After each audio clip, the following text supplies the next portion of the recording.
अच्युतं केशवं रामनारायणं कृष्णदामोदरं वासुदेवं हरि श्रीधरं माधवं गोपिकावल्लभं जानकीनायकं रामचंद्र भजे। जय श्री कृष्णा। प्यारे भक्तों, राधा रानी आपकी सभी मनोकामनाएं पूर्ण करे। आप सभी को हमारी तरफ से दीपावली की हार्दिक शुभकामनाएं। जैसे कि आप सभी जानते हैं, दीपावली के 5 दिनों के उत्सव में धनतेरस के बाद नरक चतुर्दशी मनाई जाती है। इस दिन को छोटी दीपावली भी कहा जाता है और रूप चौदस या काली चौदस के नाम से भी जाना जाता है। तो आज हम सुनेंगे नरक चतुर्दशी की कहानी और कार्तिक महात्म्य के अध्याय 14 की कहानी।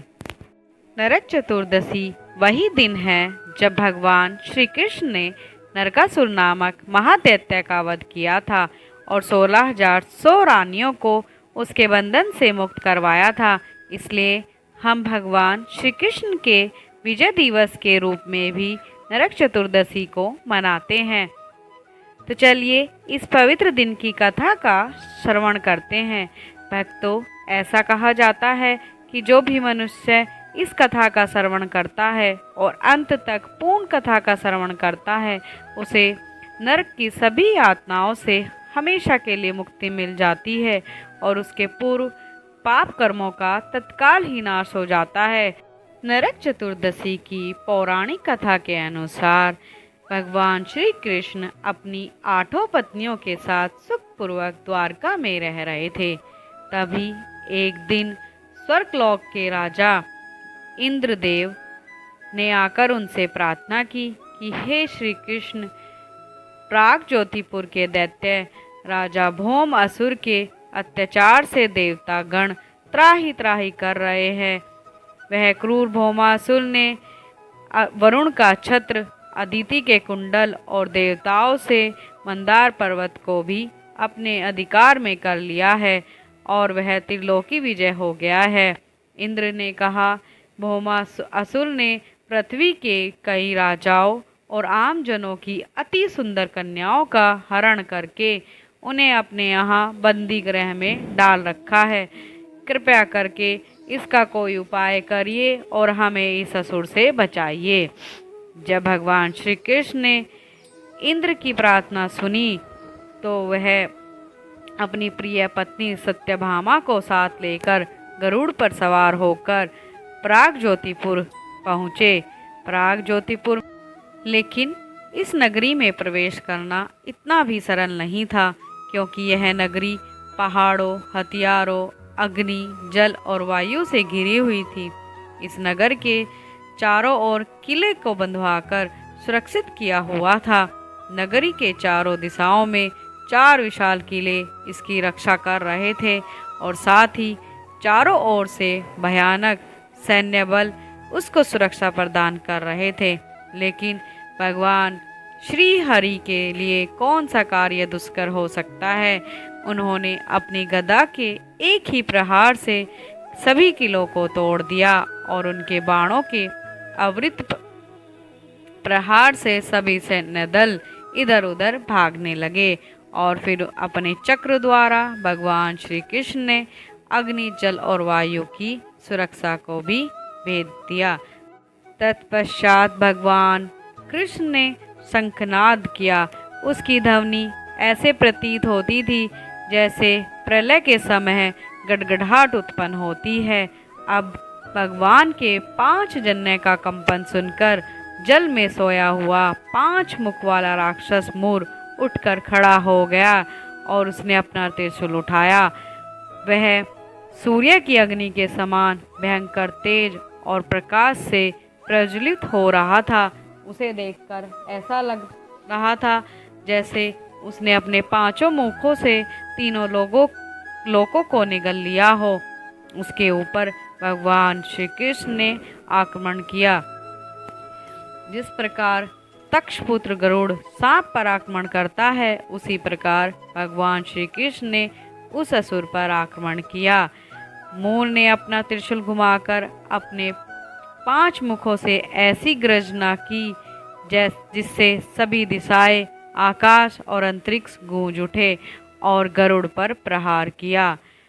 भगवान कृष्ण ने 2 बाणों से गरुड़ पर उड़ते हुए त्रिशूल को 3 टुकड़ों में तोड़ दिया और फिर राक्षस ने क्रोध में आकर अपनी गदा गरुड़ के ऊपर फेंकी।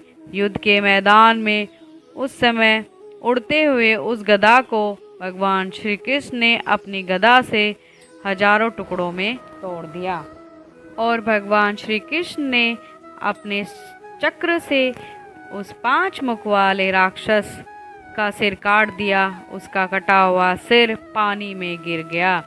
जैसे ही उसके 7 पुत्रों को इस बात का पता चला तो उसके साथ तो पुत्र अपने पिता की मृत्यु से अत्यंत दुखी हुए और भौमासुर के उकसाने पर अपने अपने अस्त्र उठाकर अपने सेनापति के नेतृत्व में युद्ध भूमि में आ गए। उन्होंने आक्रमण करते समय भगवान श्री कृष्ण पर क्रोधपूर्वक तलवार, गदा, भाले, शंख और त्रिशूल का प्रयोग किया, लेकिन भगवान श्री कृष्ण ने अपने बाणों द्वारा उन सभी के अस्त्र शस्त्रों को नष्ट कर दिया और उनके सिर, जांग, भुजाएं, पैर और कवच काटकर सभी को यमराज के धाम भेज दिया। अब देवी पृथ्वी के पुत्र भौमा असुर ने देखा कि उनकी सेना और सेनापति भगवान श्री कृष्ण के बाणों तथा चक्र के सामने पराजित हो रहे हैं, इसलिए वह स्वयं ही क्षीर सागर से उत्पन्न हुए हाथियों के साथ युद्ध भूमि में आ गया और भगवान श्री कृष्ण को युद्ध के लिए ललकारने लगा। भगवान श्री कृष्ण को ज्ञात था कि उसकी मृत्यु सिर्फ एक स्त्री के हाथों ही हो सकती है, इसलिए भगवान श्री कृष्ण अपनी पत्नी सत्यभामा के साथ गरुड़ पर बैठे और उनके साथ युद्ध करने लगे। और घोर युद्ध के बाद अंत में श्री कृष्ण ने सत्यभामा की सहायता से उस असुर का वध कर डाला। इस प्रकार भौमासुर को मारकर भगवान श्री कृष्ण ने उसके पुत्र भगदत्त को अभयदान देकर उसे प्राग ज्योतिषपुर का राजा बनाया। यह वही भगदत्त है जिसने महाभारत के युद्ध में कौरवों की ओर से युद्ध लड़ा था और जिस दिन भगवान श्री कृष्ण ने भौमासुर का वध किया था, अर्थात नरकासुर का वध किया था, उसी दिन कार्तिक मास के कृष्ण पक्ष की चतुर्दशी तिथि थी, इसलिए उसे नरक चतुर्दशी भी कहा जाता है। इस दिन भगवान श्री कृष्ण ने नरकासुर अर्थात भौमा असुर का वध किया था और उसकी कैद से लगभग 16,100 महिलाओं को मुक्त कराया था। उन महिलाओं ने भगवान श्री कृष्ण के सुंदर रूप को देखकर मन ही मन उनको अपना पति स्वीकार कर लिया था।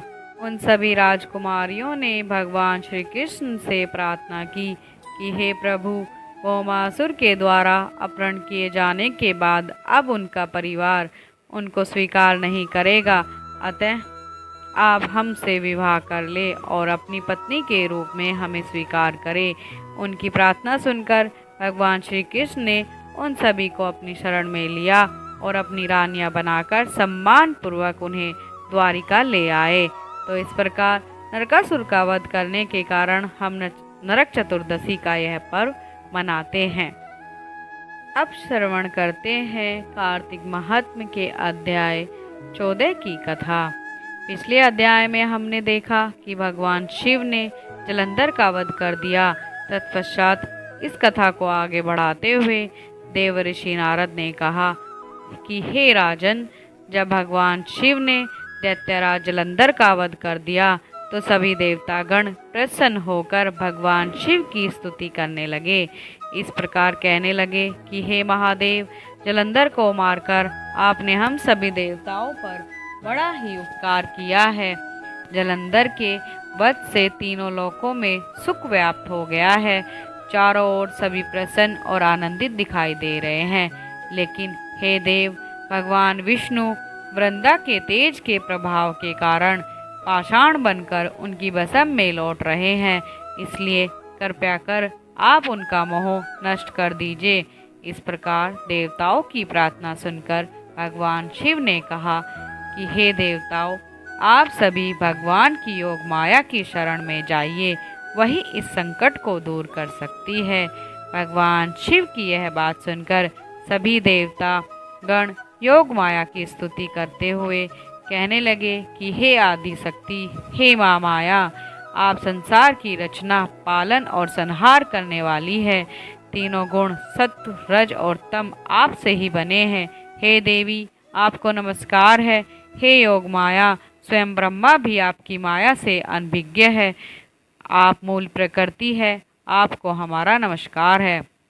इस प्रकार देवताओं की स्तुति से प्रसन्न होकर योग माया ने आकाशवाणी करते हुए कहा कि हे देवताओं, आप सभी देवी पार्वती, देवी लक्ष्मी और देवी सरस्वती की शरण में जाइए।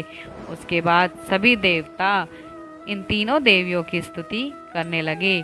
उनकी स्तुति से प्रसन्न होकर तीनों देवियों ने उन्हें 3 बीज देकर कहा कि जहाँ भगवान विष्णु वृंदा के भस्म में लौट रहे हैं, वहीं जाकर आप इन बीजों का रोपण कर दीजिए और उसी से आपका कार्य सिद्ध हो जाएगा। अब तीनों देवियों की बात मानकर देवताओं ने ऐसा ही किया और उन तीनों बीजों के रोपण से 3 पौधे उत्पन्न हुए, जो इस प्रकार है। रजोगुण की देवी सरस्वती द्वारा दिए गए बीज से आंवला प्रकट हुआ, तमोगुण देवी गौरी से तुलसी प्रकट हुई और सतोगुण देवी लक्ष्मी से मालती प्रकट हुई। हे राजन, लक्ष्मी जी ने ईर्ष्यापूर्वक वह बीज दिया था, इसलिए भगवान विष्णु के पूजन में मालती का पुष्प नहीं चढ़ता है, लेकिन उन्हें आंवला और तुलसी परम प्रिय है। हे राजन, इस प्रकार वृंदा ने वृक्ष रूप में भगवान शालिग्राम का सामीप्य प्राप्त किया था और यही कारण है कि कार्तिक मास में शालिग्राम का पूजन तुलसी की जड़ में किया जाता है और तुलसी पत्र के द्वारा शालिग्राम की पूजा की जाती है। इस प्रकार तुलसी महारानी की महिमा है। तुलसी महारानी की महिमा को गाते हुए नारद मुनि ने आगे कहा कि हे राजन, जिस स्थान पर तुलसी के पौधे की सेवा की जाती है, वहाँ अकाल मृत्यु का भय नहीं रहता।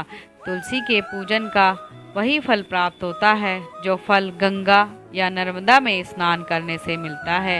यदि मरते समय महापाप व्यक्ति के मुख में भी तुलसी युक्त गंगा जल डाल दिया जाए तो वह मनुष्य भी वैकुंठ का अधिकारी बन जाता है। जो व्यक्ति तुलसी या फिर आंवले की छाया में पितरों का श्राद्ध करता है, उसके तमाम पितृगण मोक्ष को प्राप्त कर लेते हैं। इस प्रकार हे राजन, जो व्यक्ति मंजरी युक्त तुलसी दल और आंवला मुख में रखता है, उस पर भगवान विष्णु की कृपा सदैव बनी रहती है। जो व्यक्ति कार्तिक मास में आंवले के पेड़ की छाया में ब्राह्मणों और संतों को भोजन करवाकर स्वयं भी प्रसाद रूप में भोजन ग्रहण करता है और ओम नमो भगवते वासुदेवाय इस महामंत्र का जाप करता है, उसे धर्म, अर्थ, काम, मोक्ष की प्राप्ति हो जाती है। हे राजन, तुलसी और आंवले की संपूर्ण महिमा का वर्णन तो स्वयं ब्रह्मा जी भी नहीं कर सकते। जो भी मनुष्य तुलसी और आंवले की महिमा से संबंधित इस कथा का श्रद्धा और निष्ठा पूर्वक भक्ति भाव से श्रवण करता है या फिर उसका पठन करता है, उसे अंत में मोक्ष की प्राप्ति होती है। तो इस प्रकार कथा से हम समझ सकते हैं कि आज के कलयुग में प्रत्येक घर में तुलसी देवी का पौधा अवश्य होना चाहिए। उनकी पूजा अर्चना करने से ही हम भगवान श्री कृष्ण की भक्ति भी प्राप्त कर सकते हैं। अगर कार्तिक मास में पूजन के साथ तुलसी दल से शालिग्राम का पूजन किया जाए तो वह इस कलयुग के अंधेरे खड्डे में कभी नहीं गिरता।